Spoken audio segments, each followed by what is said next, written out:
नमस्कार दोस्तों, मैं हूं सौरभ रॉय और आप सभी का स्वागत है मेरे यूट्यूब चैनल थिंकिंग पॉइंट में।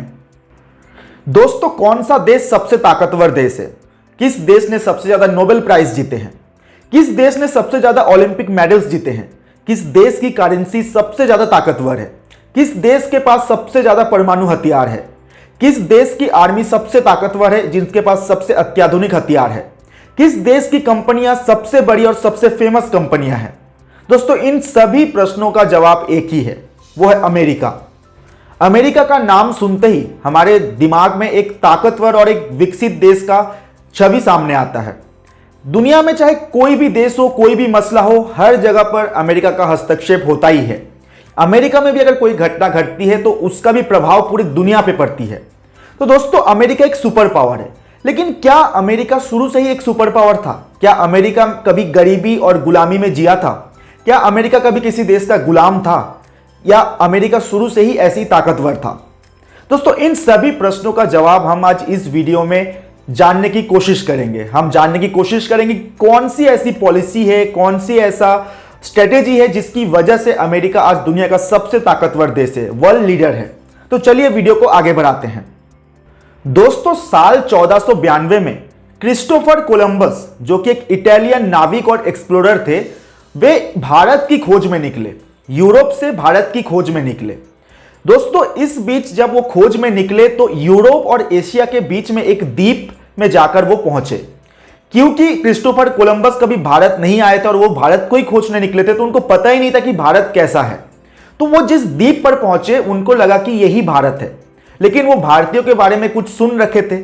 तो जब वो वहां के लोगों से मिले तो उनको लगा कि ये तो जो मैं भारत के भारतीयों के बारे में सोच के रखा था, इनका रंग तो वैसा नहीं है।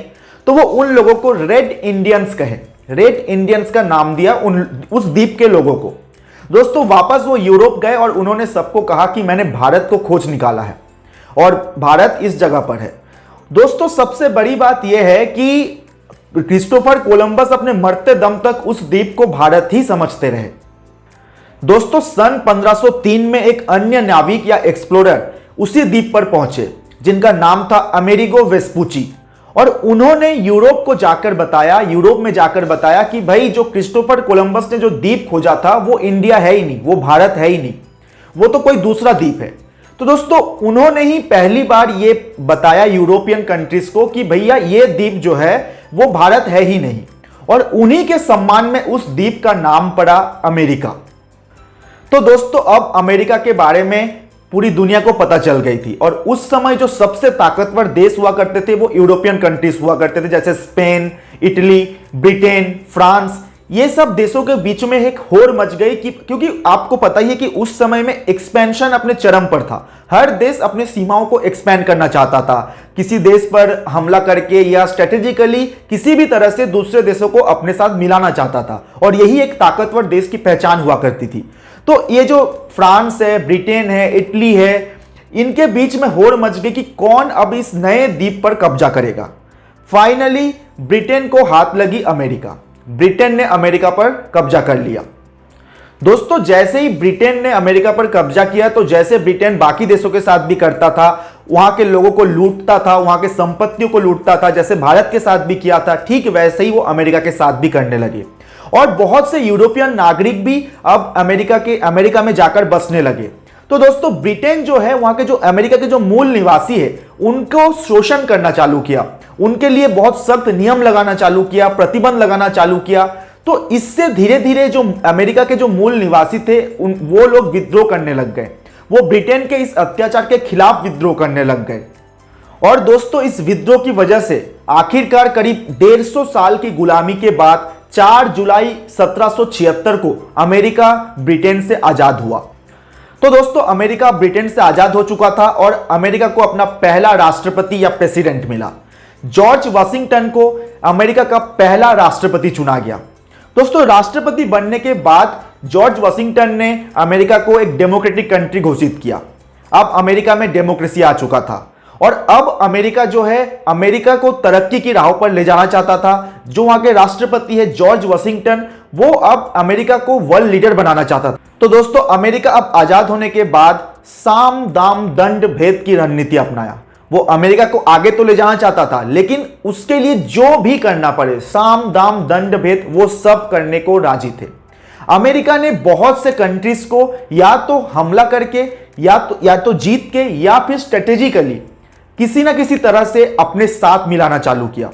दोस्तों, आपको जानकर ताज्जुब होगा कि पूरे अलास्का को अमेरिका ने रशिया से मात्र 7.6 बिलियन डॉलर में खरीद लिया था, पूरे अलास्का को।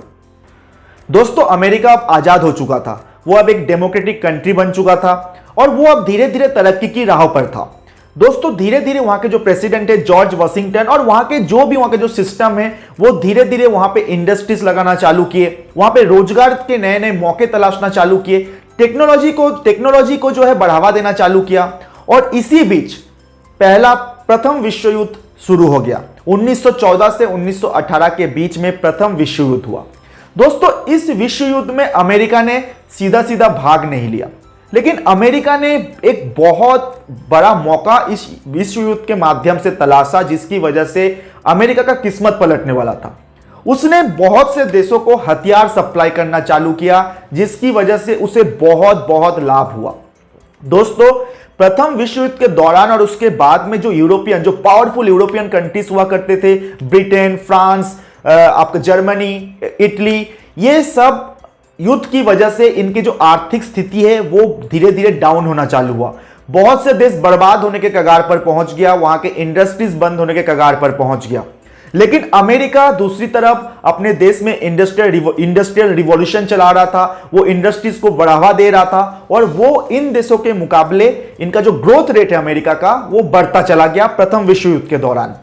दोस्तों, अमेरिका की एक खास बात यह है कि जब से अमेरिका आजाद हुआ है तब से वहां के जो भी लीडर हुए हैं, सभी अमेरिका को हमेशा प्रगति की राह पर लेके जाना चाहा, चाहे उनके बीच में कितना भी विवाद क्यों ना हो, आपसी लड़ाई कितना भी क्यों ना हो वहां के नेताओं के बीच में, लेकिन उनका मोटो हमेशा एक रहा कि वो है अमेरिका को वर्ल्ड लीडर बनाना है। चाहे वो जॉर्ज वॉशिंगटन से लेके आज तक जो भी लीडर, जो भी वहां पे राज किया, जो भी रूल किया, सभी का मकसद एक ही था कि अमेरिका को सबसे ऊंचाई पर ले जाना है। दोस्तों, जब प्रथम विश्व युद्ध के बाद यूरोपियन कंट्रीज कमजोर होना चालू हुआ तब अमेरिका जो है अपने देश में इंडस्ट्रीज को बढ़ावा देना चालू किया। जो डिफेंस सेक्टर है उसको बहुत ज्यादा मजबूती देना चालू किया अमेरिका।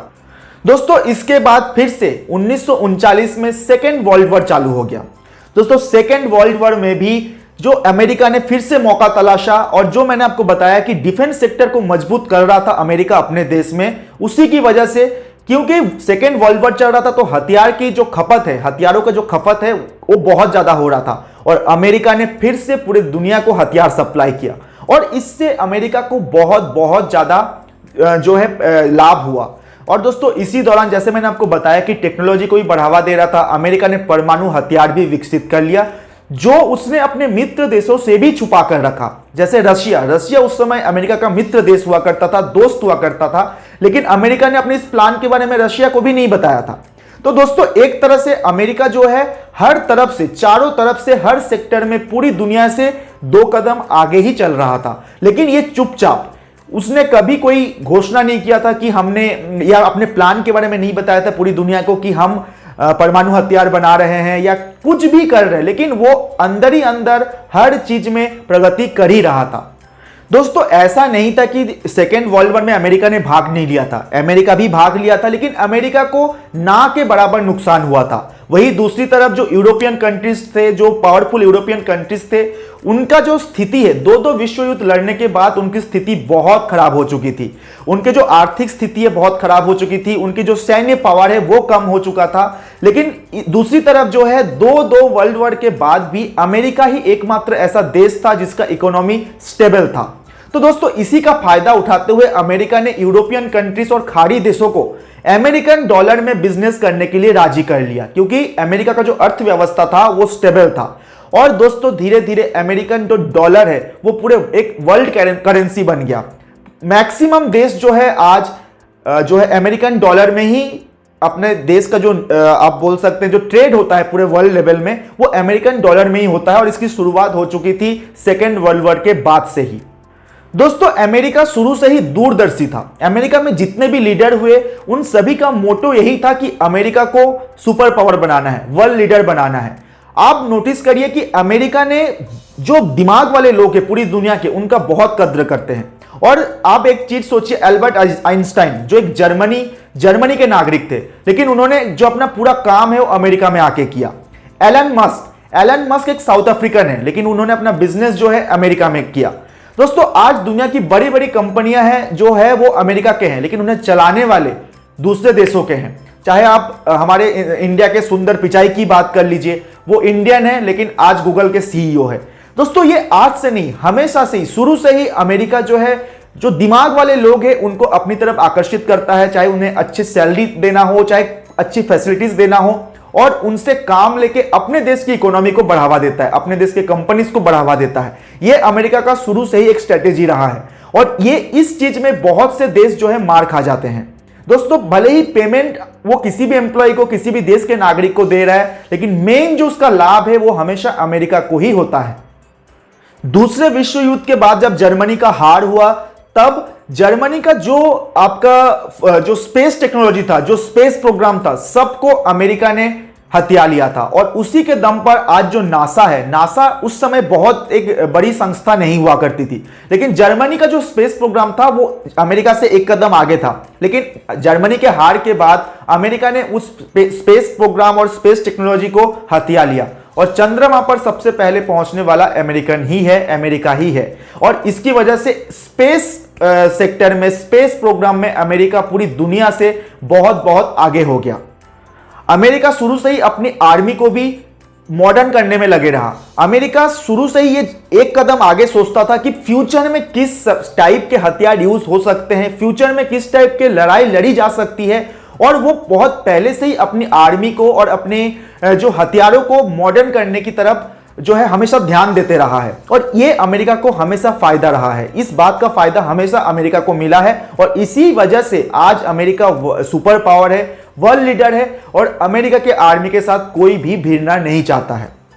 तो दोस्तों मैंने आपको शॉर्ट में एक्चुअली अमेरिका के हिस्ट्री से लेके अमेरिका के वर्तमान तक मैंने आपको शॉर्ट में बताया कि अमेरिका ने क्या क्या स्टेप लिया। अगर इसको हम फिर से देखें तो 3-4 पॉइंट बहुत अहम है। पहला, देखिए दोस्तों, हमारे देश में भी और बहुत से ऐसे देशों में होता क्या है, जो भी पार्टी, जो भी पॉलिटिकल पार्टी सत्ता में रहती है, वो देश को आगे ले जाने से ज्यादा ध्यान अपने विपक्षी पार्टियों को या विपक्ष के नेताओं को नीचे दिखाने में, या उन्हें जो है आप बोल सकते हैं एक तरह से टॉर्चर करने में लगे रहती है। लेकिन अमेरिका का, उनके जो लीडर्स है उनके बीच में कितना भी मतभेद क्यों ना हो, लेकिन उन सभी का मोटो एक ही रहता है, वो होता है अमेरिका को आगे ले जाना। ये बाकी देशों को, खासकर हमारे इंडिया को तो ये बहुत मतलब एक ऐसा पॉइंट है जिसे हम सभी को अपनाना चाहिए, अमेरिका से सीखना चाहिए कि भैया आप लीडर्स में आपसी लड़ाई कितना भी हो, मतभेद कितना भी हो, लेकिन आप सभी का एक मोटो तो सेम होना चाहिए, वो है अपने देश को आगे ले जाना। और ये अमेरिका ने शुरू से लेकर आज तक अमेरिका का ये मोटो, इस पॉलिसी में कभी कोई चेंजेस नहीं है। चाहे लीडर कोई भी हो, लीडर चेंज होते रहे हैं, लेकिन अमेरिकन का मोटो हमेशा एक रहा है कि अमेरिका को वर्ल्ड लीडर बनाना है। दूसरा एक बहुत महत्वपूर्ण पॉइंट कि दूरदर्शी होना। अमेरिका शुरू से ही दूरदर्शी रहा है कि फ्यूचर में क्या हो सकता है, फ्यूचर में किस तरह के लड़ाई हो सकते हैं, किस तरह के टेक्नोलॉजी जो है दुनिया में जो है आने आ सकता है। और अमेरिका शुरू से ही बाकी देशों से पहले से ही उन टेक्नोलॉजियों के ऊपर, उन आप बोल सकते हैं कि जो भी सेक्टर में सबसे ज्यादा ग्रोथ होने वाला है, अमेरिका उन सेक्टरों में सबसे पहले काम करना स्टार्ट करता है, और इसी की वजह से वो बाकी दुनिया से एक कदम आगे रहता है। और तीसरा और महत्वपूर्ण पॉइंट यह है कि दुनिया में जितने भी दिमाग वाले लोग हैं, जितने टैलेंट है, उनका कद्र करना। अमेरिका हमेशा ही दुनिया के बड़े बड़े दिमाग वाले लोगों को, टैलेंट्स को हमेशा अपने देशों में बुलाता है और उनसे काम लेके अपने देश को ऊपर पहुंचाता है, अपने देश के कंपनियों को ऊपर पहुंचाता है, उन पर इन्वेस्ट करता है। और ये अमेरिका की बहुत बड़ी बात है। और ये एक्चुअली में आप देखा जाए तो अमेरिका को आज वर्ल्ड लीडर बनाने में, सुपर पावर बनाने में ये स्ट्रेटेजी बहुत काम की है। इस स्ट्रेटेजी की वजह से अमेरिका बहुत ज्यादा ग्रोथ किया है। तो दोस्तों उम्मीद करता हूं आपको अब आसान शब्दों में, आसान भाषा में समझ में आ गया होगा कि अमेरिका किन किन वजहों से आज सुपर पावर है, किन किन वजह से अमेरिका वर्ल्ड लीडर है। तो दोस्तों उम्मीद करता हूं ये वीडियो आपको जरूर पसंद आया होगा। फिर मिलेंगे कुछ ऐसे ही मजेदार वीडियो के साथ, तब तक के लिए जय हिंद।